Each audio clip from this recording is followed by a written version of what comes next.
abakenyezi benshi ndagomba ndababwire umuti umwe wo bavura ingwara nyinshi.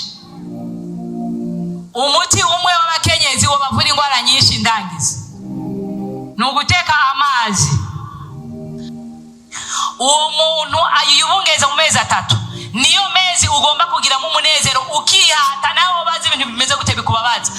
Ni atangura ngo biharage ngo binukira nabi, niho bamwe baje bumva ngo jewe ngo motegwa ngo ni mpuzi y'umugabo, abandi bakaja muri toilette, abandi bakajya ibivu, abandi bakajya amakara, bibakoresha no bwa ngo buja yuko mu mezi 3 ya mbere ukayasekura, noneho umutobe uvuyemo ugacitanga n'amazi akarobo k'igikombe, uwo mutobe ukawunywa, ivyirekwe ivyo kudahwa ivyo guhugwa ushobora kuyimara sa utayimara ntaco, ariko ukayiririrwa atakindi kintu wariye.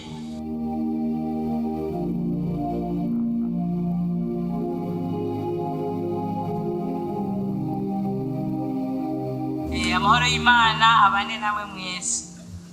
Turanezerewe cyane kuri uyu munsi udasanzwe ko Imana yatwemereye kuba ahantu izina ry'Imana rihabwa icyubahiro. Tunakengurukira by'umwihariko abafashe umwanya wo kuza kubana natwe. Ijambo ry'Imana riravuga ngo kumara umunsi umwe imbere y'Imana bisumba kumara indi myaka yose ahandi. Rero mwahisemo neza, Imana ibaho umugisha. Bamaze kubivuga rero, nitwa Niyokiri Generose, nije tugomba twigane icigisho cya mbere. Reka rero imbere yuko tugira ikindi kintu cyose dukora tubanze dusenge. Turagushimiye, turaguhimbaje muteranyo w'ubugingo bwacu. Urakoze kutwemereye kuba mu ngoro yawe. Turakwinginze nguze ubane natwe muri iki gitondo, uturungikire imbaraga ya Mpwemu Yera ibane natwe, abiga n'abigisha tuyobogwe nawe, uduhe imitima myinshi guhindukira kuri uyu munsi uzobukoze, tuvyambaje mu izina rya Yesu. Murakoze cyane. Uno munsi rero kuko bari bamaze kubabwira teme tugomba kwigana isi keneye kurusha ibindi muri iki gihe, n'umukenyezi w'umukristo azi inshingano ziyo. Iryo niryo kene rikomeye isi ifise muri iyi minsi. Mu majambo make dutanguriye mwirema, kuva Imana ikirema umuntu, yaremye Adamu nkuko mubizi aha mwitanguriro igice ca 2, ariko ibona yuko Adamu hari ikindi kintu abuze, ishaka yifuza kumuha umufasha, kandi uwo mufasha yaje ari umuntu adasanzwe, ari ikintu kidasanzwe mu isi. Igituma yaje ari umuntu adasanzwe mu isi, reka ndakibasomere mwumve. Mwitanguriro 2 dusome umurongo wa 21. Haravuze ngo maze Uhoraho Imana asinziriza uwo muntu ubutikoma, arasinzira amukuramo urubavu rumwe, ahomeka inyama mu gishingo cyago. Ubwo rubavu Uhoraho Imana akuye muri uwo muntu akuramo umugore, amuzanira uwo muntu. Maze uwo muntu aravuga ati, uyu ni igufa ryo mu magufa yanje, nakara ko mu mara yanje, azokwitwa umugore kuko yakuwe mu mugabo. Imana ihabwa icyubahiro. Umugore ashize mu isi habaye ihinduka ridasanzwe, no kuri Adamu habaye ihinduka ridasanzwe. Namwe nimwumva ayo majambo yose. Muri make umugore arashitse, Adamu nawe acyatangura kuvugishwa, akibona ibikoko, akibona ibindi byaremwe, byari ibintu bisanzwe. Ariko umugore Imana imumuhaye yacyatangura kugira gute? Yacyatangura kuvugishwa. Nuvuga ngo yarabonye ikintu kidasanzwe gihindura ubuzima bwiwe, acyatangura kugira gute? Atangura kuvugishwa. Aravuga ati, uyu ni igufa ryo mu magufa yanje, uyu nakara ko mu mara yanje. Aho yaravuze ibintu bikomeye turi busigure kugira ngo mwumve ayo majambo yaravuze icyo ari cyo. Nukuvuga ngo igihe Adamu abonye Eva, ibintu byafashe iyindi shusho. Yagize umunezero udasanzwe. Umunezero ntiwasigaraho gusa, ahubwo acatangura kugira gute? Acatangura kuvugishwa, acatangura ibyo bakunda kuvuga ngo ni imitoma, acatangura imitoma. ibyo atigeze avuga igihe yabonaga ibikoko, ibyo atigeze avuga igihe yabonaga ibyaremwe, ibyo atigeze avuga igihe yabonaga ibyaremwe yabivuze abonye iki? Yabonye umugore. Umugore rero ni ikintu kidasanzwe yari aronse mu isi, ariko yamuvuze ko ibintu bibiri ngomba ko dusangura tukumva icyo bivuze. Yavuze ngo ni igufa ryo mu magufa yanje, nakara ko mu mara yanje. Mbega Adamu ubwo buhanuzi n'iryo vugisho yaragize yaravuze ibiki? Ikintu cya mbere yaravuze akara. Nimwabukirikirana mu bindi bitabo iyo bavuze ngo nakara ko mu mara yanje, yaravuze yuko umugore ari intesegre cyangwa se amara mato. Kugira ngo mwumve akamaro k'umugore tugomba kumenya amara mato amaziki. Nukuvuga ngo amara mato iyo umuntu afunguye imfungurwa zikava mu kanwa zikajya mu mushishito, iyo zivuye mu mushishito zimeze nk'ikintu kimeze nk'igihimbe zijya mu mara mato. Amara mato rero ajejwe iki? Amara mato niyo ayungurura, noneho agakuramo ibikenewe abirungika mu gitigu ngo bihinduke amaraso atugirira akamaro. Adamu rero yaravuze iki? Yahabwira umugore we ngo nakara. Yaravuze yuko uwo mugore ari we azoshobora gufata ibyo Adamu yarondeye n'ibyo barondeye hamwe, abihingure bivemo ingirakamaro izobera akamaro umuryango wose, ikagirira akamaro umubiri wose, ikagirira akamaro abana, ikagirira akamaro abashitsi. Nuvuga ngo amafaranga cyangwa se ibikoresho umugabo azoba yegeranije ntacyo byomara umugore atahabaye ngo agire gute? Ngo abikuremo ibikenewe, abikuremo ibyo gufasha, abikuremo ibyo kubika, abikuremo ibintu byose bishobora akamaro mu rugo. Umugore rero nicyo gituma yiswe akara. Turagenda ku magufa. Yavuze ngo ni igufa ryo mu magufa yanjye. Adamu ibyo bintu yaravugishwa, iyo mitoma yariko araha Eva yaramubwiye ibiki?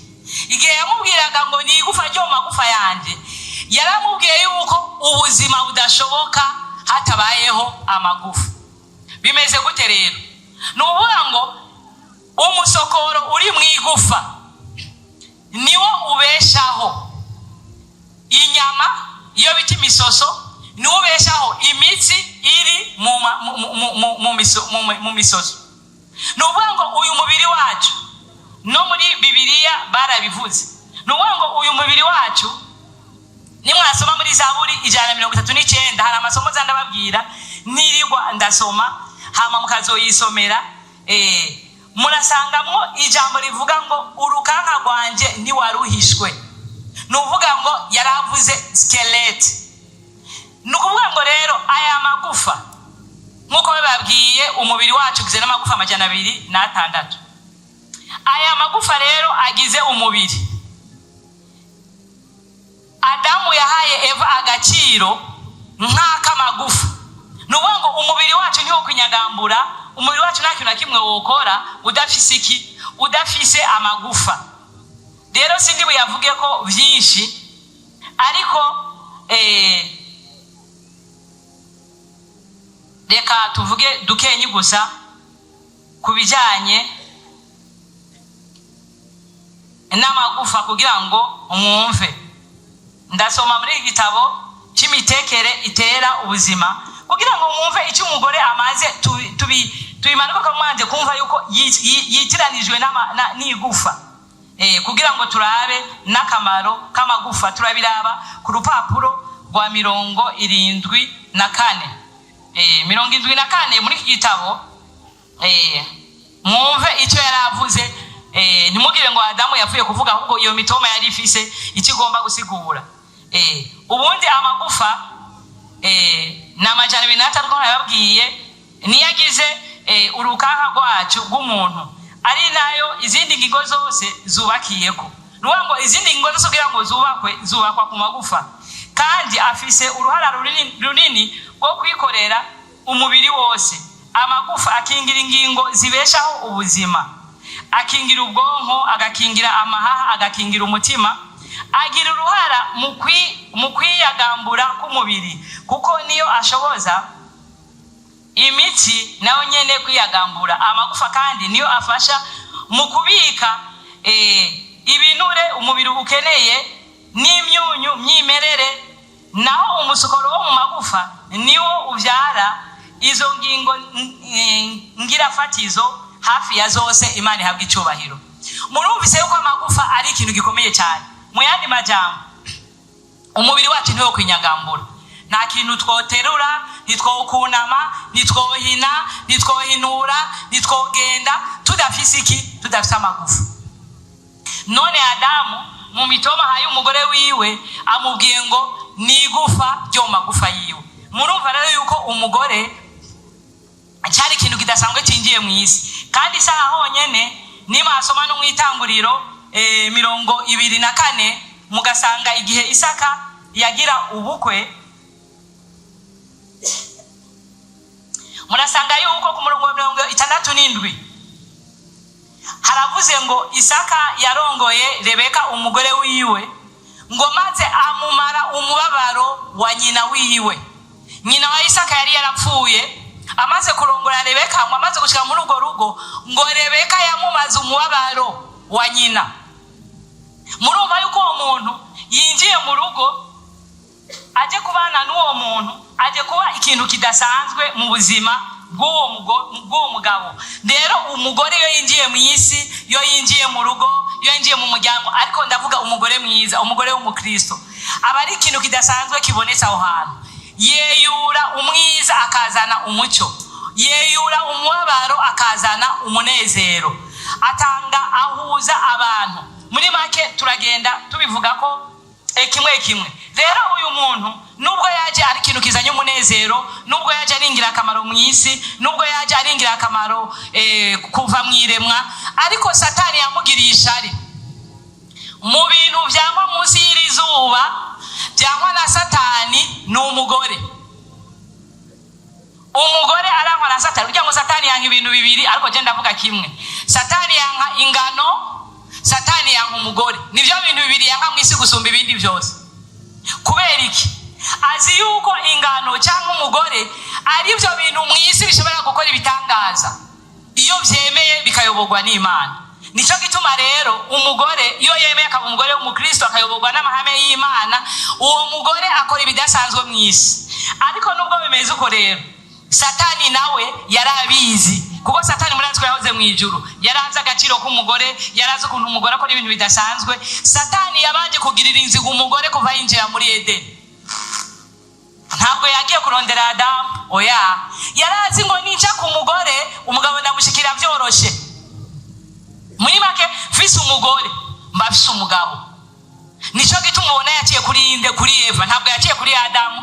Ahubwo Satani yagiye direct kuri Eva, aravuga ati uyu rero Imana yashizemo impano nyinshi zo mu rugo, uyu nyene niwe ngomba kugira gute, uyu nyene niwe ngomba kugerageza, uyu nyene niwe ngomba gutuma ayo vyisi. Ngo aragenda mwitanguriro 3 murahazi, siniko ndasoma muzoisomera uko tuba dukorana n'umwanya. Ngo inzoka yasanze Eva, iramubaza ngo ni by'ukuri koko Imana yavuze ngo nta kintu kimwe icyamana kimuze cyo muri itongo. Eva atangura kuganira n'inzoka, arabwira ati oyaye, yaravuze ko byose tuvyemerewe, ariko ngo cyo tutemerewe gusa ni igiti kiri hagati mu itongo. Ngo maze yanzoka ibwira Eva ngo Imana yarababeshe, ngo ahubwo ni mwakijya muzogira ubwenge busumba ubwo mwari mufise. Mu yandi majambo aramuhesha ngo ahubwo ni uzocubona kure. Erega Eva agira gute, aravyemera. Ngo yamura ca giti, kuri ca giti ajya icyamwa cyabyo, abona ntacabaye. Ngo acaravuga ngo reka shire n'umutware wanje, ngo acashira Adamu nawe arabibona mu bakora mbere abantu zibaravuze ngo Adamu yaramenye yuko umugore we yacumuye, kandi amenya ko Imana idahinduka, aravuga ati turagowe. Ariko kubera urukundo yamukunda, yarazi ngo uyu mugore napfa nanje ndaba mpfuye, nta buzima atamugore. Aca aravuga ati reka nanje pfe kurya, we ngo amira mirunzo cyacamwa. Noneho ingaruka zabaye nizi muri ko murabona gushika n'ubu. ibyago mubona, ingorane mubona, ibibazo mubona byose byaturutse kwa Eva kubera yumviye inzoka.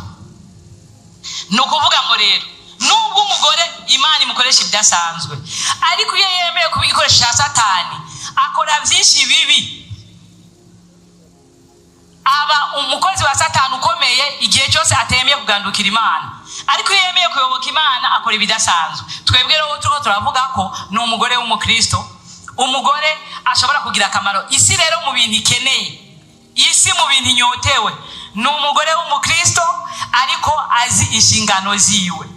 Turagomba ngo tubanze turabe abagore babayeho bagakoreshwa na Satani uko Eva yakoreshejwe na Satani, hama turaraba n'abagore tugomba kwigirako, abagore babaye bazima n'icyabafashije kugira ngo bashobore kuba bazima, kugira ngo bashobore gukora ibyo bintu bidasanzwe, hama kugira ngo tuzobe turangije tukagera kuri iyo ngingo. Ndagomba ngo dusome uwundi mugore yakoreshejwe na Satani kugira ngo turabe yuko abagore bose Satani bakoresheje bakora ibintu byinshi kandi bibi. Nico gituma tugomba kuba maso twamenya ngo iki kiremwa cyitwa umugore kigomba kwizirika ku Mana. Abami ba mbere 21 turahera ku murongo wa 4 twumve icyo avuga. Haravuze ngo nuko Ahabu arataha ashavuye yijiriwe kubw'iryo jambo Naboti w'Yezireli yamubariye. Reka mbere haruguru kubera hari abantu batazi izi nkuru kugira ngo bazumve. Kamere ku murongo wa mbere, sorry. Kandi hari umuntu yitwa Naboti w'Yezireli yari afite uruzabibu aho nyene Yezireli rubangikanye n'urugo rwa Ahabu umwami w'i Samariya. Bukeye Ahabu abarira Naboti ati mugo ruzabibu rwawe kugira ngo ndahagira umurima w'imboga kuko ruri hafi y'urugo rwanje, nanjye ndaguha urundi ruruta ubwo mu gishingo cyago, canke ni wagomba ndaguha amahera aruciye. Naboti yishura Ahabu ati nuhoraho ntakavyumve ko noguha ishamvu y'abasogokuruza. Nuko Ahabu arataha ashavuye yijiriwe kubw'iryo jambo Naboti w'Yezireli yamubariye, kuko yamubariye ati sinoguha ishamvu y'abasogokuruza. Nuko aragenda yiryamira ku kigwa aroresha amaso hirya mu rusika yanka gufungura. Maze umwamikazi wiwe Yezebeli araza aramubaza ati ni iki kikubabaje ukanka kurya? Aramwishura ati kimbabaje nuko nabariye Naboti w'Yezireli nimpogo ruzabibu rwawe ndarugure nicanke ndaguhe urundi mu gishingo cyago, akambarira ko atampa uruzabibu rwiwe. Umwamikazi wiwe Yezebeli aramubaza ati none si uganzi guca Abisirayeli? Vyuka mufungure mushire umubabaro, jewe nzoguha ruzabibu rwa Naboti w'Yezireli. Nuko yandika ivyete mw'izina rya Ahabu abidomaho ikimenyetso ciwe, abirungikira abashingantahe n'abaganwa babana na Naboti muri ico gisagara. Yandika muri ivyo vyete aravuga ati nimushinga umunsi wo kwisonzesha, mushire Naboti imbere y'abantu, maze muzana abantu babiri bishirukanya baje imbere yiwe bamwagirize bati warogose ku Mana no ku mwami, muheze mu mujyane inyuma y'igisagara mu mwicisha amabuye. Nuko abantu bo muri ico gisagara aribo bashingantahe n'abaganwa beneho babigenza nk'uko Yezebeli yabatumyeho muri ivyo vyete yabandikiye. Imana idutabare cyane.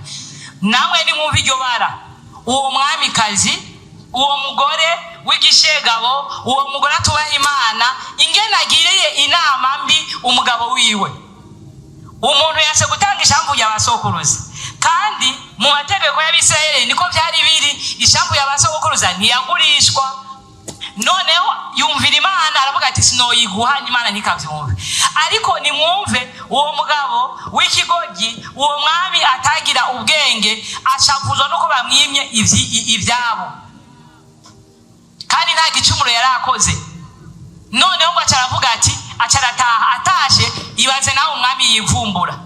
Umwami ngo yanka kurya, ariko aranka kurya ryari itongo ryiwe, ariko ngo arivumbura yanka kurya yanka kunywa, ngo acaryama araba ku rusika.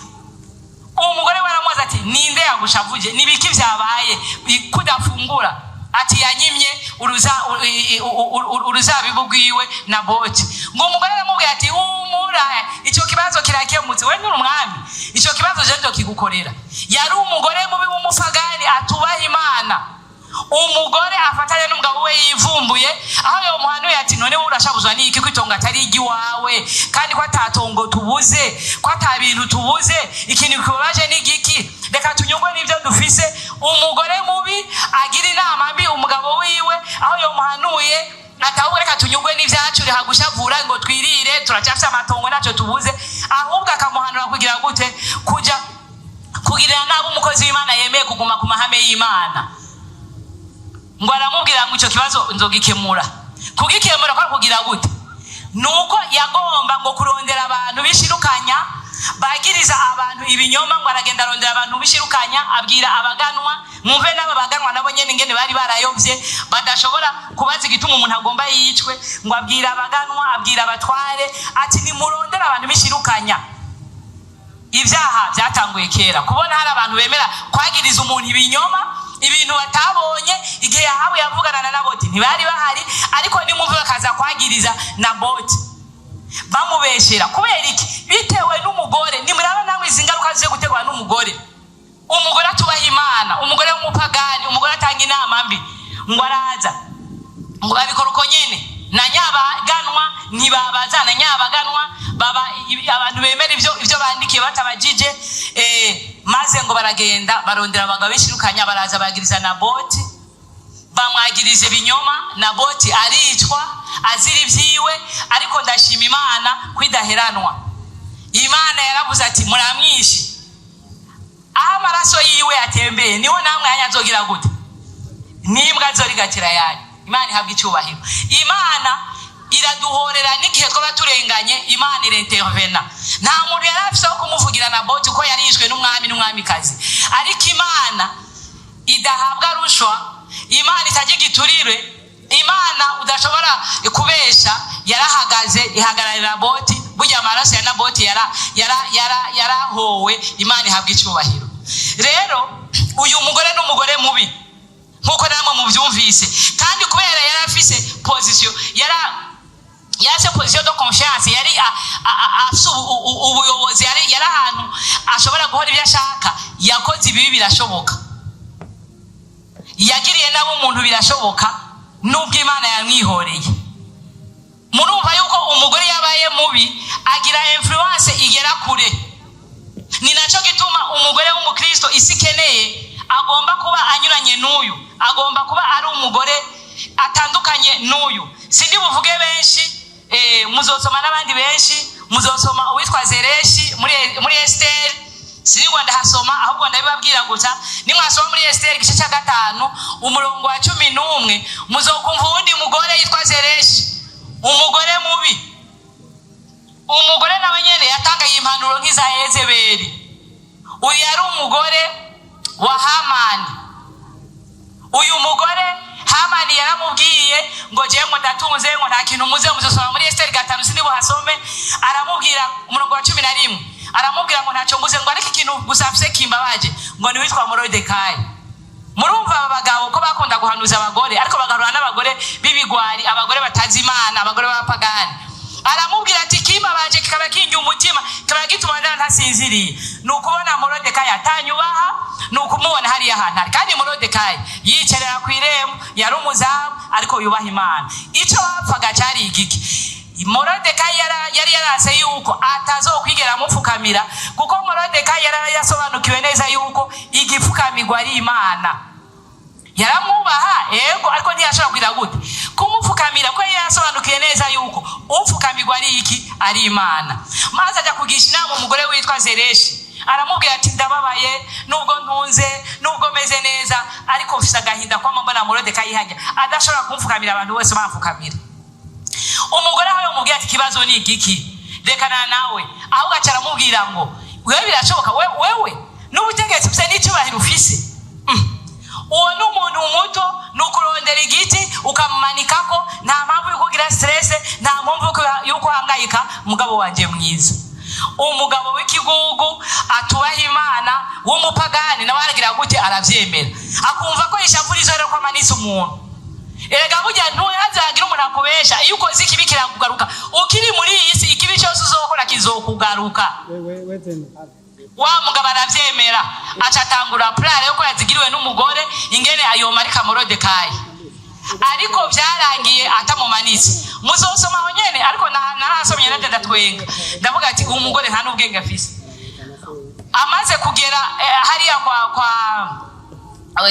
kwa Esteri, uyu nyene Hamani nimwe abandanya yamusoma, ngo amaze kuhagera ngo yabonye ingere bamufashe ukuntu umengo bariko baramwikeka ko bari mu migambi yo kwica abayuda. Acaza kandi kubibwira umugore, aje kubibwira umugore, muzosoma mu twenge, ngo umugore aca mubwira ngo kutambuye ngo kujugumirira imbere yiwe, ngo burya ngo no kuhapfira uzogira gute, uzohapfira ni muntu. Niwe yamuhanuye bwa mbere ngo namwice. None abanyemisiyo irase atanguye kumubwira burya rero ngo kutambuye ngo kujugumira imbere ngo no kuhapfira uzogira gute, ngo no kuhapfira uzohapfira. Nahasomye ndatwenga ndavuga ati abatagira ubwenge, kutagira Imana nuko uhura n'ivyago. Rero uyu mugore nawe yagiriye inabi umugabo wiwe, kandi inama yamugiriye, ndagomba ngo abagore mwe muri ko muravyumva cyane cyane igitsina gore munkurikirane cyane, murumva yuko yamugiriye inama, ariko byarahindukiye. Ya migambi mibi yagiriye Morodekayi burya yarahindukiye ija kuri Hamani. Burya ariwe yagize gute, igiti yari yateguye ko aza kumumanikako, azomanika ko Hamani, cyarahindukiye kimanikwa ko nde, yari kumanika ko Morodekayi, cyamanitse ko nde, Hamani. Imana ni nziza kandi Imana iragororoka. Uhumure niba uhagaze neza, Imana izokuburanira. Ntawe uzokugwanya ngo akuneshe niba uhagaze mu kuri. Izina ry'Imana rihabwa icyubahiro. Nubwo imigambi yocirigwa iyo utabona, ariko birahindukira, Imana ikakuburanira, Imana ikaguhagararira. Byarahindutse ibyo yifuziye Morodekayi byamugarutseko, ariko yahuye n'umugore mubi. Byose yabitewe n'umugore mubi. Yaza kugira umugore mwiza akamubuza kugomba kumanika uwo muntu, izo ngorane none zari kumubaho. None icyo yifurije umuntu cyamuhindukiye, ubwo we yashatse kumushiramo niwe yarugiyemo. Imana idutabare cyane. Bene data, nagomba ngo mwumve agaciro k'umugore. N'umugore yabaye mubi, raba uyu mugore nyene yakwegera urugo rwose ibyago. Umugabo we yarapfuye apfakaye kubera inama ziwe mbi. Kutuba Imana n'uruhombo, kutamenya Imana ugendera mu mahame yayo n'uruhombo. Kandi iyo umugore witwa umutima w'urugo, burya abafaransa bavuze neza ngo qui éduque une femme ou une fille éduque une nation. Iyo wigishije umugore, iyo wigishije igitsina gore, uba wigishije iki? Uba wigishije igihugu cyose. Nico gituma ariko baradukurikirana bari hafi na kure, abagore bumve yuko bafise igikorwa kinini cyo gukora, ariko bahagaze mu nzira Imana igomba. Iyo bahagaze neza bashobora gukiza. Aba bagore tuko turavuga, murumva yuko bari abagore nka Mukahabu yari umugore w'umwami, nuvuga ko yari afise ijambo. N'uyu kandi Mukahamani yari afise position y'icyubahiro mu gihe cy'umwami, ariko kubera yahuye n'umugore mubi yamuhaniye gukora ibintu bibi ingaruka ku muryango wose. Nico gituma rero umugore agomba kumenya yuko niyaha inama mbi umugabo wiwe, ashobora kukwegera umugabo, ashobora kwegera igihugu, ashobora kukwegera n'isi yose. Ariko umugore mwiza, umugore yubaha Imana, atanga inama nziza, uwatuma urugo rwe rugira gute, rutera imbere, kandi uwo mugore arashobora gukiza n'igihugu cyose. Izina ry'Imana rihabwa icyubahiro. Reka rero tuve kuri aba bakoze amahano, bakoze ibibi, bagakwegera abagabo babo, bagakwegera igihugu cyose ingorane, tuje ku bagore bakoze ibyiza. Turabanza tuje ni benshi, ariko turaja ku bagore bakoze ibyiza. Mu bagore bakoze ibyiza turabanza turabe umugore wa Mukamanowa. Turamusanga mu Bacamanza gihe cya 13, ahantu ndahakunda. Ndagomba ngo mwumve ikintu, igihe cyose Imana yagombaga guhindura amateka mu isi, igihe cyose Imana yagomba kurokora ubwoko mu isi, yakoreshaga umugore. Muzasobe muri Bibiliya ntihagira abavuga ngo ni kubera muri umugore. Oya, si kubera ndi umugore, oya. Ahubwo igihe cyose Imana yagomba guhindura amateka mu isi, igihe cyose Imana yagomba gutabara ubwoko bwayo mu isi, yakoreshaga umugore. Ko twumvise ko kuva irema rikiba abagore ari byo byabaye ibyikoresho. Ubaye mwizwa umukristo wakora byiza, ubaye mubi ugakora bibi, kandi bigashika kure. Reka twumve rero ngaha mu Bacamanza 13. maze Abisirayeli bongera gukora ibyo Uhoraho abona ko ari bibi. Uhoraho abatanga mu maboko y'Abafilisitiya kumara imyaka 40. Kandi hari umuntu w'isora wo mu muryango w'Abadani yitwa Manowa. Umugore we yari ingumba itigeze kubyara. Umumarayika w'Uhoraho yireka uwo mugore, aramubarira ati, raba uri ingumba ntiwigeze kubyara, ariko uzosama inda ubyara umwana w'umuhungu. None rero uzuzira akaziri, ntunywe vino cyangwa ikiboreza na kimwe, kandi ntuzuge ikintu na kimwe gihumanya, kuko heraba ugiye gusama inda ubyara umwana w'umuhungu, kandi ntiyazagira urufuhe rumugera ku mutwe, kuko uwo mwana azoba umunaziri ku Mana uhereye akiva mu nda, kandi niwe azotangura kurokora Abisirayeli. Amen. Abakure mu maboko y'Abafilisitiya. Uwo mugore aragenda ibarira umugabo wiwe ati, umuntu w'Imana yajya hondi, kandi mu maso yo asa na umumarayika w'Imana, kandi hateye ubwoba cyane, ariko sinamubajije yavuye, nawe ntiyambwiye izina ryiwe, ariko yambariye ngo nzosama inda mbyara umuhungu, kandi ngo none nze nzira akazi risize unywe vino cyangwa ikiboreza na kimwe, cyangwa ngo nge ikintu na kimwe gihumanye, ngo uko uwo mwana azoba umunaziri ku Mana uhereye akiva mu nda, ngo gushisa ku munsi azopfira, ko Imana ihabwa icyubahiro. Murumva yuko marayika mu gutumwa avuye mu ijuru, rwari urugo rw'umugabo n'umugore, ariko marayika ntabwo yatumwe ku mugabo, kubera yuko umugabo atagira gute, atari wasaminda, ahubwo yatumye ku mugore. Aramubwira ati, umaze igihe utabyara uri ingumba, ariko uzosaminda uzobyara umwana w'umuhungu, uzuzira akaziri, ntuzunywe ibizira, ntuzunywe vino. Amubwira amategeko agenga iyo mbanyi azotwara. Mukamanowa ajya kubibwira umugabo wiwe, muzosomeye igice cyose sinagombye kukibandanya. Abibwiye umugabo wiwe, umugabo we agira gute, ntiyavyemera ko bamaze igihe kirekire batabyara. Aravuga ati, none ndagusabye uwo marayika agire gute, aze nanje ndabyumva ibyo bintu. Murazi umuntu yamaze igihe kirekire atabyara, aguma yumva nyene, namwe murabyumva ukuntu abamerewe, siri wanda bisigura. Abashaka kana uko biri kose, yumvise inkuru nziza muramubwiye ngo azobyara, yavuze ati, ibi ni abagore bamaze igihe kirekire bafise ikintu bifuza, baguma babirota, baguma babyiyumvira, arabirema mu bwonko. Hari n'abareminda iyo atavye akoma vuba umwana yakarakinira hehe mu nda. Na Manowa nize umugore we baravuga atoya, marayika je naza bimbwire, niya cyangwa niyaza akakubwira, ucuma magara agenda avyiyumvire. Imana uko yabonye ko Manowa atamutima mubi afise, ahubwo ari igishika cyo kumva ashaka umwana, marayika bugiye yaragarutse, muzohasoma. Aragaruka kandi amuhaye amateko, arabimwibwirira Manowa agira gute, aravyumva. Muri make iryo sezerano umwumvise aho ryaciye, ariko mwumvise ngo bari bamaze imyaka 40 Abisirayeli bagirirwa nabi n'Abafilisitiya. Imana ije kurokora rero Abisirayeli, yaciye mu mugore, iramubwira ati, umwana wawe uzovyara uwo nyene ni wazorokora iki, ni wazorokora Abisirayeli, ni wazotangura kurokora Abisirayeli. Ariko ni wumvire amategeko nkugera, icyo yaravuze cyari iki, nuko yarazi ko umugore ari wasaminda. Satani rero ngo ni umwasi cyane w'abana n'abagore nabe babwiye, ariko ngo iyo umuvyeyi asaminda, abavyeyi baranyumva cyane gitsina gore gusumba abagabo. Iyo umuvyeyi asaminda, muze mubikurikirane mwese, amezi 3 ya mbere niyabamo ingorane, niyabamo guhugwa, niyabamo kumusinzira uri hose, niyabamo gucika intege. Amezi 3 ya mbere mwe mwibaza ngo ni kubera iki? Ni kubera yuko mu mezi 3 ya mbere ni ubwonko buba buriko buraremwa, ni umuntu aba agomba aboneke. Iyo umwana apfiriye mu mezi 3 ya mbere, kongera kumuronka ari muzima bica mu nzira zigoye. Amezi 3 ya mbere iyo uyahushije ukagira umukoshi cyangwa umukoshi, ugahusha imyaka 3 ya mbere, burya umuntu umuhushije. Kandi benshi niho bagirira ingorane.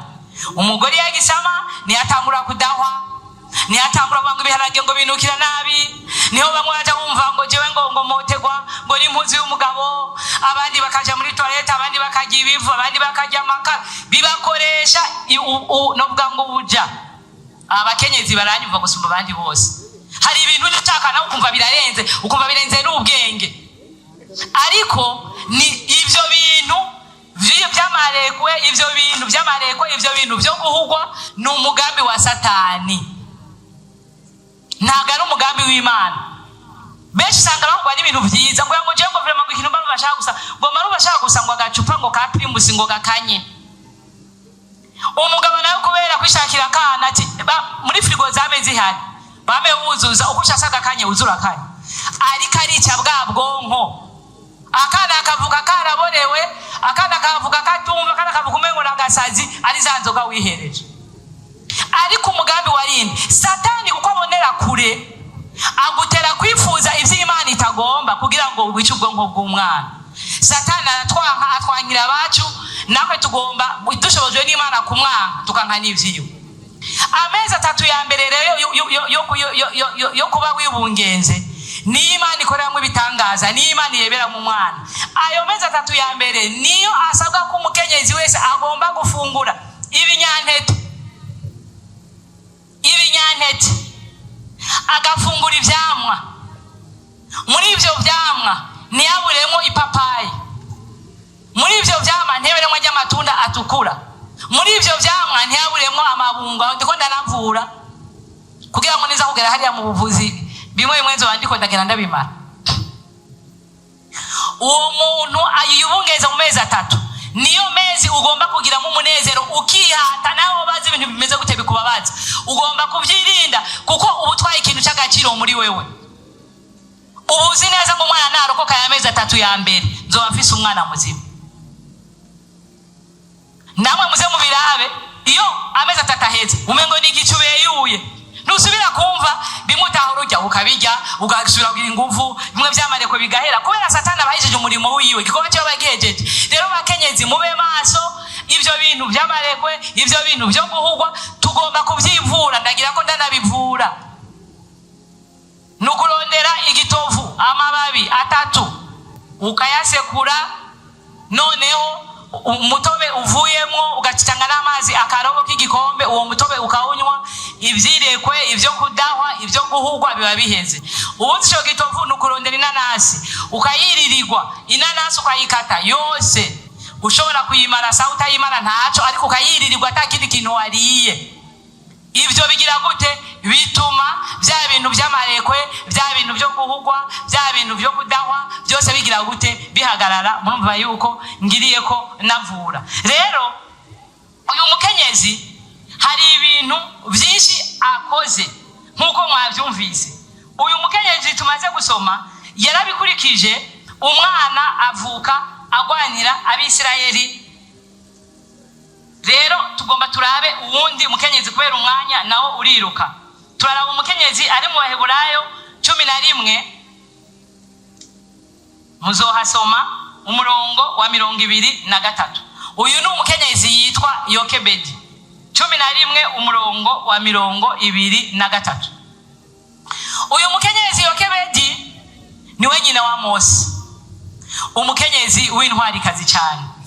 Uyu mukenyezi murabizi ko Abisirayeli bari barahungiye muri Egiputa bari mu buja maze hari abahungiye babategeka yuko kubera ishari ry'Abisirayeli batabakunda babategeka yuko umuntu wese azobyara umwana w'umuhungu azogira gute?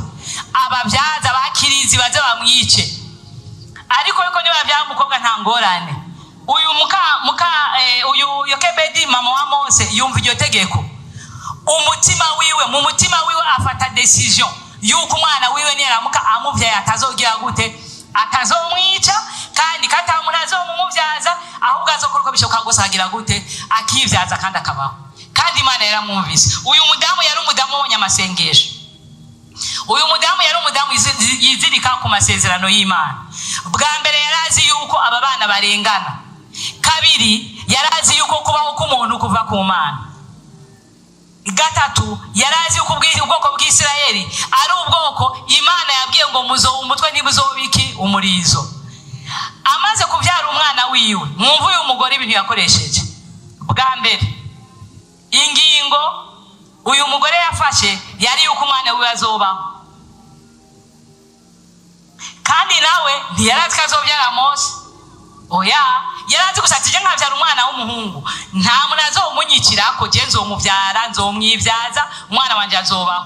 Reka rero mu bitangaza cabaye uyu mugore yasabye naho abandi bose akomeza gusenga Imana yenginga Imana ngemurindira umwana aravyara umwana w'umuhungu. Aya ma ecography ntiyari bwaze kera ku buryo umenya ngo ni ungenzi iki, ahubwo nawe ntiyari twafise umuhungu cyangwa umukobwa.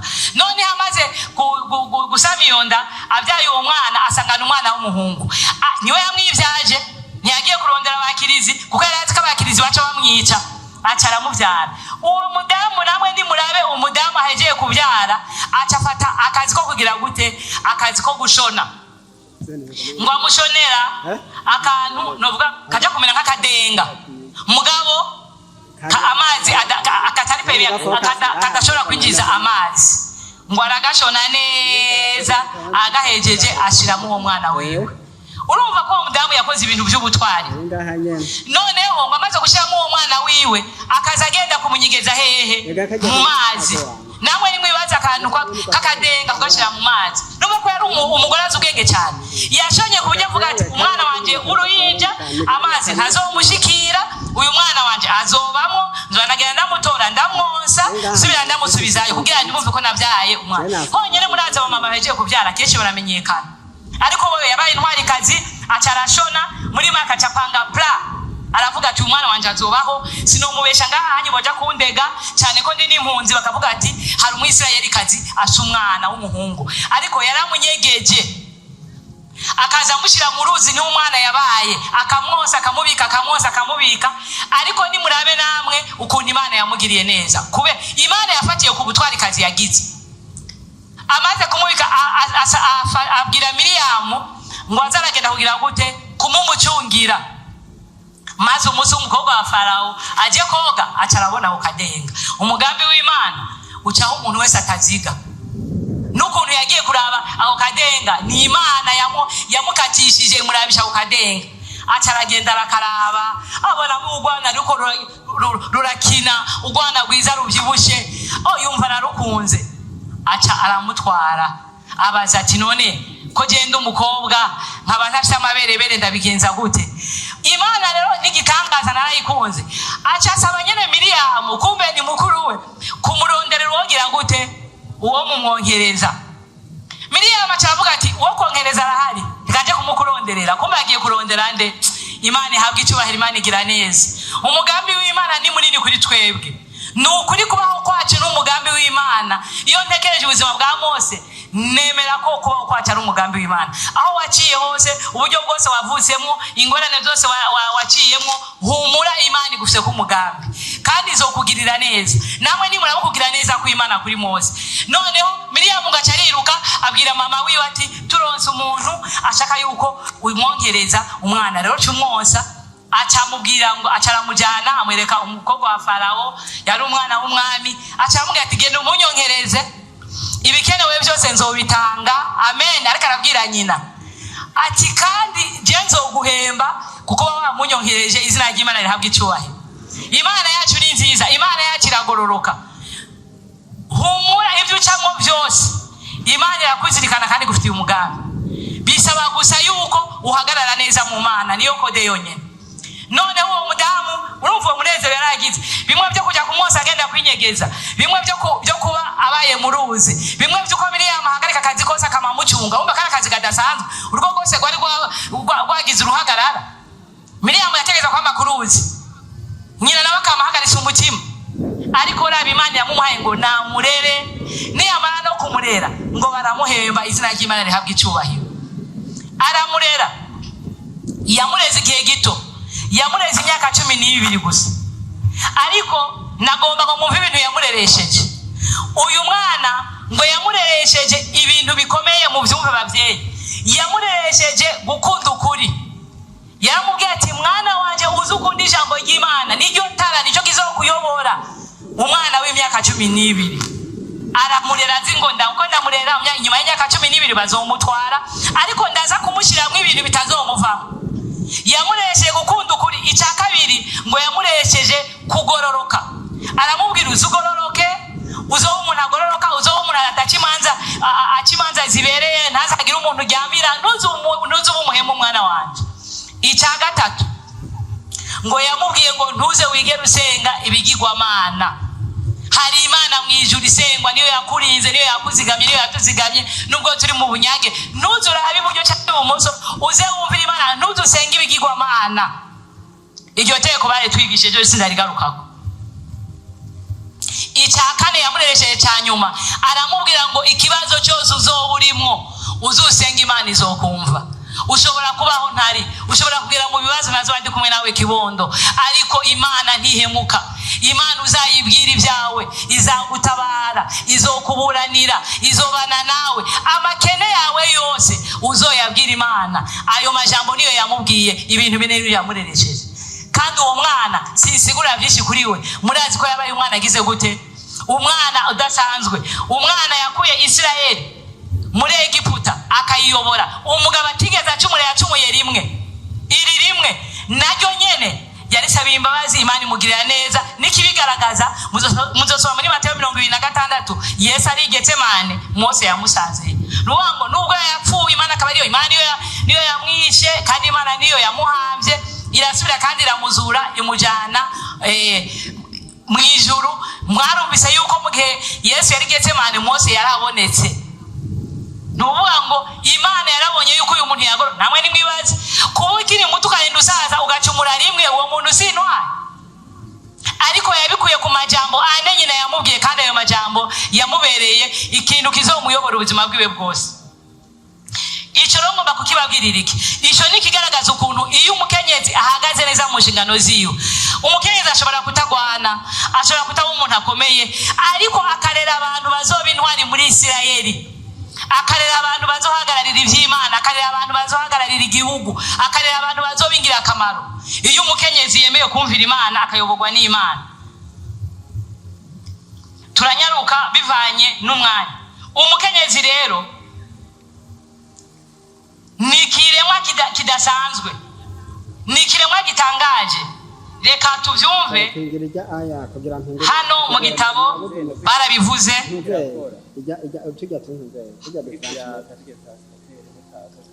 Mu gitabo bita Foyer Chrétien canke urugo rwa Gikristo, uko iyi yashushe baravuze aya majambo. Ndasomamo makenyi mu cigisho c'icumi. Baravuze ngo la mère reine du foyer, umumama umwamikazi w'umuryango. Baravuze ngo la reine du foyer, un roi sur son trône n'a pas une responsabilité plus importante que celle d'une mère. Umwami ku ntebe yiwe ntabwo afise inshingano z'agaciro kanganya n'ak'umumama. Izina ry'Imana rihabwa icyubahiro.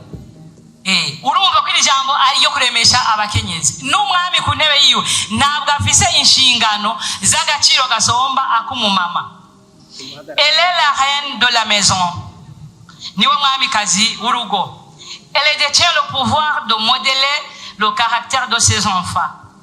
Afise ubushobozi bwo guhindura cyangwa se bwo gutunganya imico y'abana biwe, afin de le rendre digne de la vie éternelle, kugira ngo abashoboze kuba abantu bakwiriye kuzoronka ubugingo buhoraho.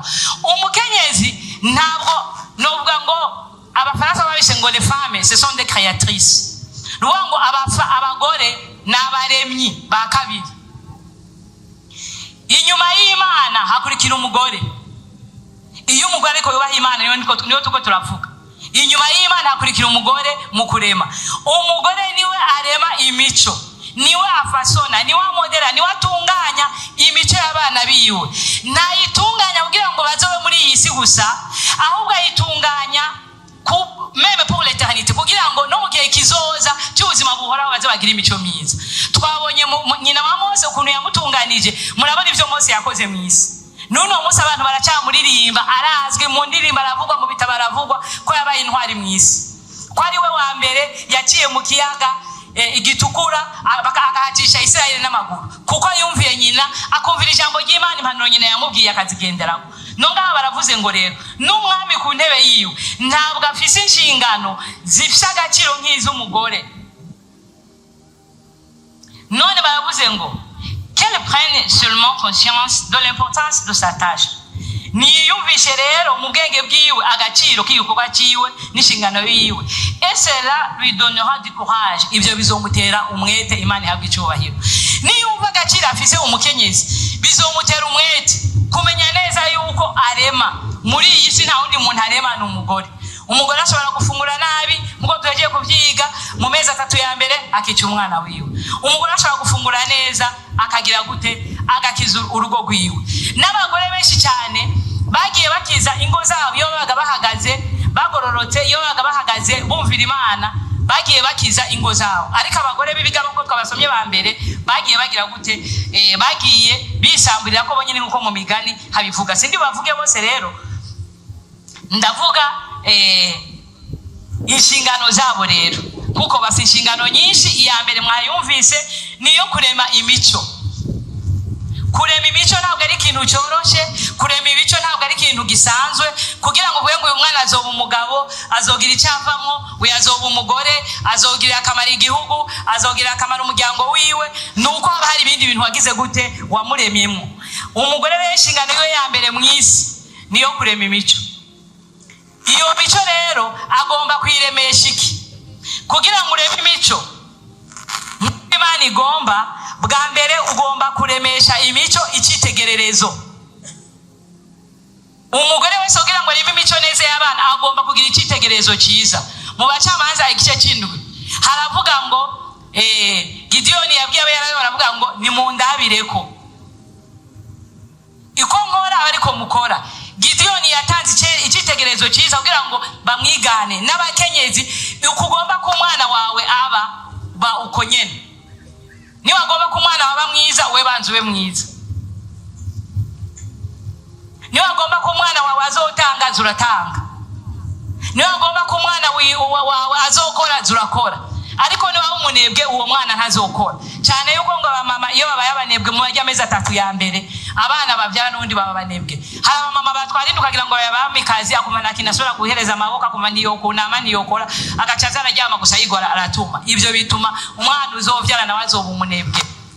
Icya kabiri mu nshingano zabo z'abakenyezi ni inshingano yo guteka.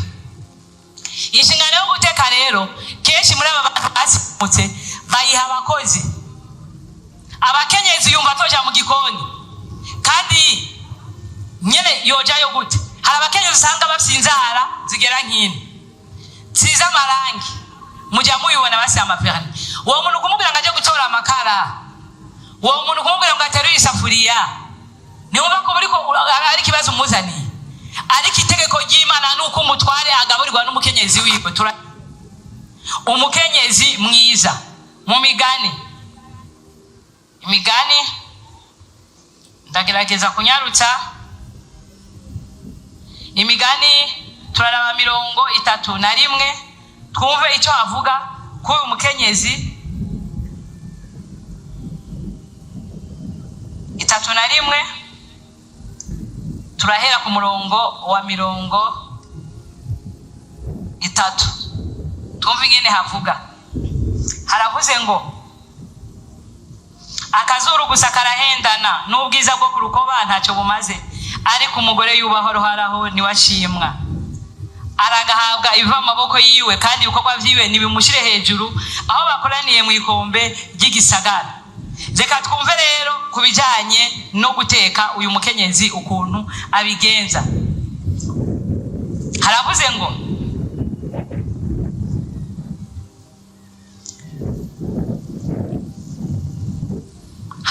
ku murongo wa 15 avyuka hakiri mu ijoro kandi aho mu rugo rwabo akabagaburira akagerera abakobwa wiwe ibikorwa byabo. Izina ry'Imana rihabwa icyubahiro.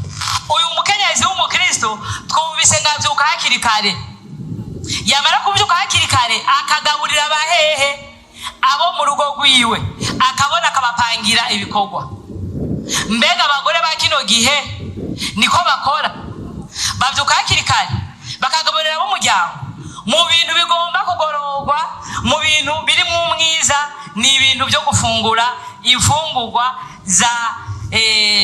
zo kumutaga, ariko abantu batafunguye mu gatondo. Abantu benshi mu gatondo ntibagira gute, mu gatondo ntibafungura. muri aka gatabo kavuga ngo kurokoka umwiza utwikiriye isi, ku rupapuro rwawo rw'icumi aha gatabo muze mugakunda karimo ibintu byiza byinshi bavuze ibijyanye n'akamaro ko gufungura mu gatondo. Abantu benshi muri iyi si tugezemwo n'ubironse ntabwo abifungura mu gatondo, ahubwo abantu bose bavyuka biruka baburabira mu rugi, ntabyo kwiyumvira gufungura mu gatondo. Ariko nagomba ngo mwumve izi ngingo ibintu babibujije umuntu adafunguye mu gatondo. Dusanze umuntu agomba gufungura kugaburira abantu mu gatondo ni umukenyezi, agomba kubyuka hakiri kare akabitegura. Nambaze umugabo wanje atondo kazi ka 1:30 agomba kubyuka isaha 10:15 cyangwa isaha 11 agaca atunganya n'ingoga. Kirazira ko umutware ajya ku kazi adafunguye, kirazira ko abana bajya kwishira badafunguye. Ico ni ikizira cyanditse. Reka mwumve rero imfungwa zo mu gatondo akamaro kazo. Icyambere babikuye mu gitabo bita Essentiel dans l'évangélisation sanitaire, page ya 133. Haravuga ngo ni kimwe mu bitera kuramba. Iyo umuntu afunguye imfungwa zo mu gatondo bitera iki? Bitera kuramba. Hari n'umwe atifuza kuramba? Hari utifuza kuramba? Oya, umuntu wese arifuza kuramba. Ni n'umugisha w'Imana. Imana yavuze ngo abazoyubaha izokuramba. None rero ngo umuntu agomba kuramba, agomba gufungura imfungwa zo mu gatondo. Abashoferi, abantu bafise ibyuma bagendesha mu gatondo, iyo agomba aje ku kazi araraba ibintu bitari bimwe, araverifya amavuta, araraba ko amazi ari mu modoka n'ibindi byinshi araba. Nubuwe ngo ndashobora gupfa guhaguruka atabanje kuraba ko ivyangombwa bikwiye, ntashobora guhaguruka. No mu ndege kugira ngo indege iguruke mubanza gufunga amasenture. Gufunga senture rero bavuze bigiranye no gufungura mu gatondo. Kirazira ko umuntu ajya ukaza adafunguye. Bana b'Imana mutwumva muri hafi muri kure, imfungurwa Imana yageneye umuntu nizo mu gatondo. Nimwabisoma mu Kuvayo 16, Imana yagaburira ubwoko bwayo mu gatondo no ku mugoroba izuba ritararenga. Niko yagabura Imana. Rero abantu b'Imana abakenyezi cyane cyane bagomba kuvyuka kare, twavyumvise, bakagaburira bo mu rugo. Ukamenya ngo umutware wanje akoresha ubwonko, ndamuha ibintu bigaburira ubwonko. Akoresha ibintu byinshi rigwa kuri computer, cyangwa se unigwa kuri computer ahubwo arakoresha ingufu, nkamuha ibitera ingufu. Umwe wese yivana n'umutware w'ibyo akora, akaraba ibyo akora, akamuha imfungurwa zijyanye n'ibyo akora. Si ugufa kugabura. Umukenyezi w'umukristo w'ubwenge agomba kumenya ibyo agabura, akamenya n'igihe abigaburiramo. Mu gihe hakanye ukamenya ngo ndagabura ibimutera ugushuha umubiri, mu gihe hashushe ukamumenya ngo ndamuha ibidatuma umubiri ushuha. Byose ugomba kubimenya wewe mukenyezi. None bavuze ngo rero imfungwa zo mu gatondo bwa mbere zitera kuramba. Icya kabiri, byongereza umuntu ubushobozi bwo gutorera inyishu ibibazo. Ibibazo biri mu Isilamu murabona ko ari byinshi, byarenze. Ariko umuntu afungura mu gatondo ngo bimuha ubushobozi bwo gutorera inyishu ibibazo ahura navyo ku kazi. Ingorane zo mu mabisi, ingorane zo ku kazi, abakwivye, abaguhemukiye, abatakwishura, umushefu wakumereye nabi. Ivyo byose kugira ngo bitorere inyishu nuko wafunguye mu gatondo. Iyo umuntu rero atafunguye mu gatondo, namwe muravyumva ko atabikoresha bafise biri mu mutume yihanganira ibyo ahura navyo umunsi wose. Icya gatatu, birema mu muntu guha ibintu agaciro. Iyo umuntu afungura mu gatondo agira ubwenge butuma ibintu agaciro. Hari umuntu ubwira ibintu biremereye akabifata minengo kubera yuko ubwo bwonko ntabwo afise. Nta ma vitamine B yo mu bwoko bwa B afise. Vitamine B ituma umuntu yiyumvisha. Iyo umuntu atayifise atafunguye mu gatondo, ivyo bamubwira byose ntabyaha agaciro. Niyo bamubwira ibintu biremereye, niyo bamubwira ibintu biri buzana akaga, ntabiha agaciro. Icya kane, gufungura mu gatondo, abanyeshure bigana ubwira bakaronka amanota meza. Iyo abana bafungura mu gatondo bigana ubwira, kuko ubwonko bwabo baba bafite icyo babugaburiye nabwo burakora. Burya ubwonko ni igikoresho kimeze nka computer. Ubuha icyo bugusaba nabwo bukaguha ibyo ubusaba, murahana. Ubwonko bukunda amazi, ubwonko bukunda isukari, ubwonko bukunda amahoro, ubwonko bukunda akayaga keza. Ibyo bintu rero ubwonko butabirose, ubwonko bukora nabi. Ariko iyo bugaburiye mu gatondo mwabyumvise ngo butuma abana biga neza, bakagira ubwira kandi bakagira gute, bakaronka amanota meza. ikindi vyongera gufata mu mutwe. Abantu benshi baribagira, akibagira n'ikarama yifise, umuntu akinjira mu nzu agiye gutora ikimamira agaruka akibagira, umuntu akibagira se telefone kandi ayifise. Ivyo byose bitegwa nuko abantu benshi badafungura mu gatondo. Tugomba gufungura mu gatondo, tugafungura ibinyantete kugira ngo bitume tuzogira gute twibuka. Ikindi umuntu adasaza mbwa agasaza agifite ubwenge. Hari abantu basaza batagira ubwenge, agasaza bafite imihari, udukecuru ugasanga turatukana, ugasanga twirirwa tujyagagura abantu. Ariko iyo umuntu afungura mu gatondo ngo asazana ubwenge, asaza akiyumvisha aho abantu agacira, akunda abuzukuruza abana n'abantu neza, atirirwa aridoga, atirirwa n'imihari umenga ubuzima hari umuntu bumwatse. Uwo mukecuru yamenyereye gufungura neza mu gatondo, ubona asaza ubwenge bukiri ku gihe ameze neza. Ikindi, urugero rw'ibiro ntirukunda guhindagurika. Uwo muntu si wawundi agira ibiro birenze ngo abe obese, kandi ntiyonda ngo amere nk'urushinge, ahubwo agira ibiro biri hagati na hagati kubera gufungura mu gatondo. Uyu muntu rero w'umukenyezi twumvise yagomba kuvyuka hakiri kare, maze ngo agafungura imfungurwa ziwe, akagaburira abo mu rugo, imfungurwa zabo ku mwanya mwiza, maze bakaja ku bikorwa bafunguye.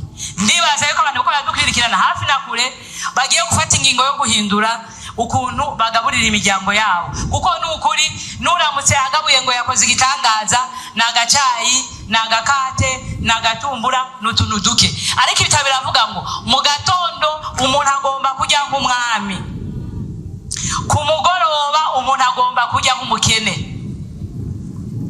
Ingezo ku mugoroba, ariko abantu ini wacu muri Afrika ahubwo barabicurika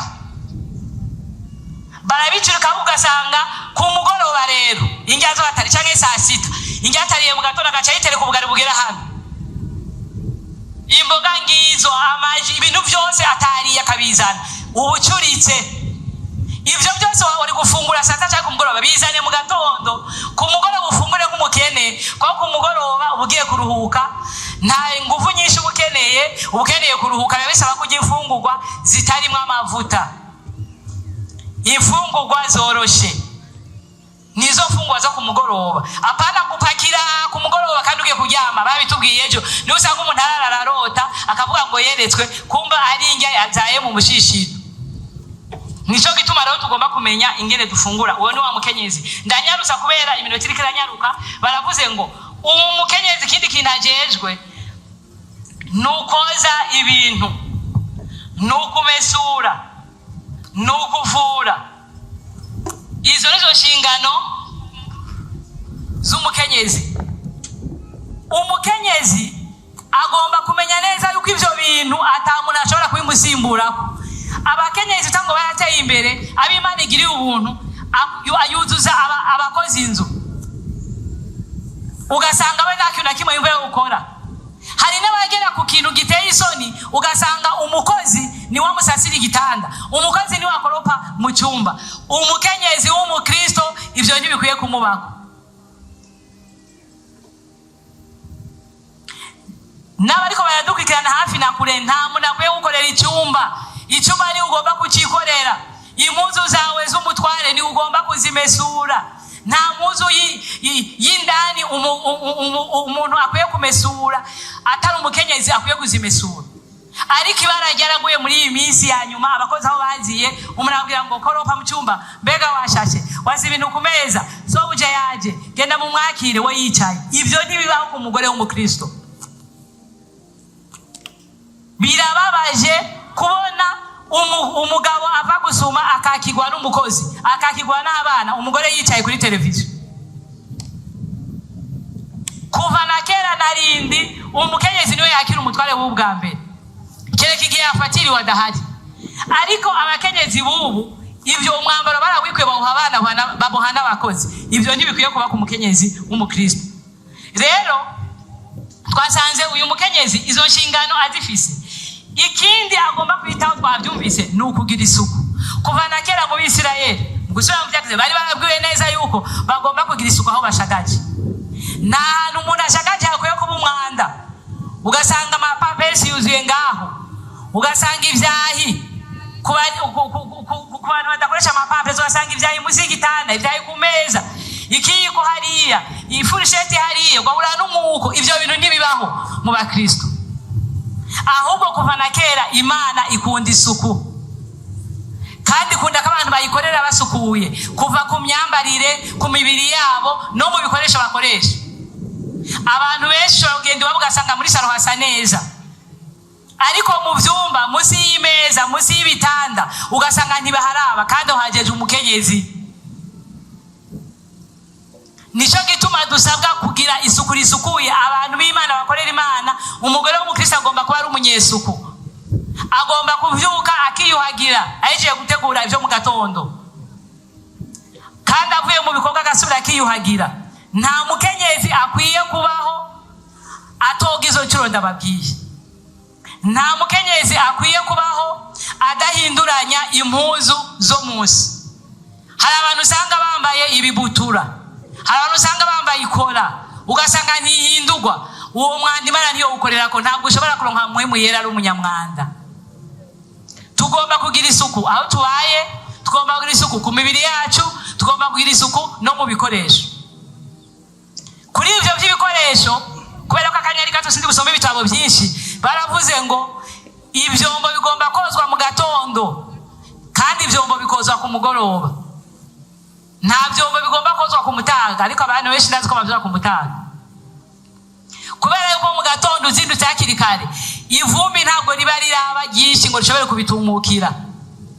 Aho ndiko ndavuga ko mu gisagara, mvuga n'abatari mu bisagara. Hari utwuntu tugigege bagira kera bashirako ivyombo. Rero uvyuse kare kare mu gatondo, waje mwe nababwiye byose nigwa ndabisubiramo, ucawoza ivyombo kugira ngo bigire gute, uvyinjize ubibike bitaraja kivumbi. Hama ivyakoze hanyuma ukabiza ku mugoroba, ivumbi yagize gute, yahagaze hajya ahantu hari akayaga keza ko ku mugoroba ata ivumbi rihari. None rero baravuze ngo ku murongo wa 100, ndagenda nyarusa kubera umwanya uraheze, uwo mugore agomba kuba umugore w'umunyabikorwa, agomba kuba umugore w'umunyabikorwa. Kuri 27 bavuze ngo agendeza ingeso zabo mu rugo rwiwe. Uwo mugore agomba kuba umugore yiga, akama yungura ubumenyi, akamenya abo mu rugo rwiwe ingeso zabo, kugira ngo ushobore kubigisha, kugira ngo ushobore kubayobora, ugomba kumenya ingeso zabo. Ikindi ni umunyabikorwa, icyagezwe cy'ineza kiri ku rurimi rwiwe, yigisha, avuga ibyiza, ayobora abana, akayobora abaturanyi mu byiza. Ikindi agomba kuba umunyamasengesho. Uyu mugore agomba kuba umunyamasengesho. Twasomye nubwo ntasomye ko ndababwira muri Samuel wa mbere igice cya mbere, ndababwira uyu mugore yitwa Hana ngo yari umunyamasengesho. Kugira ngo aronke Samuel yarasenze, amaze gusenga, muraza kubisoma muri Samuel wa mbere igice cya mbere uhere ku murongo wa 10. Uyu Hana ari umunyamasengesho, yasenze Imana imuha Samuel. Muzokurikirana umwami Samuel yabaye umwami atagize icyagawa muri Isirayeli yose, kuko nyina yari yamuresheje kubaha Imana, ko nyina yamuresheje gusoma ijambo ry'Imana, byatuma umwana w'igitangaza. Rero mu nshingano z'abakenyezi ndangiza harimo n'inshingano yo kuvura. Umukenyezi wese agomba kumenya kuyivura no kuvura abiwe, kandi nta mukenyezi ashobora kuvura abiwe n'abadakomeye. Abakenyezi benshi ndagomba ndababwire umuti umwe wo bavura indwara nyinshi. Umuti umwe w'abakenyezi wo bavura indwara nyinshi ndangiza ni uguteka amazi ukayashiramo ibiyiko 2 vya romare, ugashiramo ibiyiko 2 vya cypress, ifu y'umukaratusi. Ayo mazi ukayateka kabiri, amaze kubira ucuyasuka mu ibase. Umaze kuyashika mu ibase ukayashiramo n'ayandi mazi gushika ahore amere nkayo wokoza umwana muto. Ayo mazi yamaze kora nkayo wokoza uruhinja, ucushiramo ibiyiko 2 vy'ibumba argile verte, ugashiramo ayo mazi. Iyo umaze gushiramo ayo mazi, ugaca ugiye muri dushe ukicaramo ayo mazi, icyo bita bain de siège. Uwo ni umuti uvura indwara z'abagore zo mu bihimba byabo hafi ya zose. Umugore wese rero ari ngaha amenye kwivura. Nubwo turi bavura no munsi, ariko namwe mujye umenya kwivura. Umugore agomba kuvura umuryango we, akavura ababanyi, ijambo ry'Imana rigakwira, kuko Yesu yabwirizaga ubutumwa bwiza akanavura. Abamwizeye abamukurikiye bagomba kuvura kandi bakabwiriza ubutumwa bwiza. Natwe rero tugomba kugira akamaro imibiri yacu, twagirira imiryango yacu, twagirira igihugu cyacu, twagirira n'isi yose, n'Imana yacu igahabwa icyubahiro. Buri mugore wese rero yumve yuko asabwa kuba ingirakamaro mu isi, kandi amenye ngo umugore niyitwara nabi azica byinshi mu isi, ariko umugore niyitwara neza ashobora guhindura icyerekezo cy'isi yose. Mureke Imana idufashe umutima w'urugo abo umukristo asenga kandi asoma ijambo ry'Imana kandi ahesha Imana icyubahiro. Mureke Imana ibiduhe mu izina rya Yesu.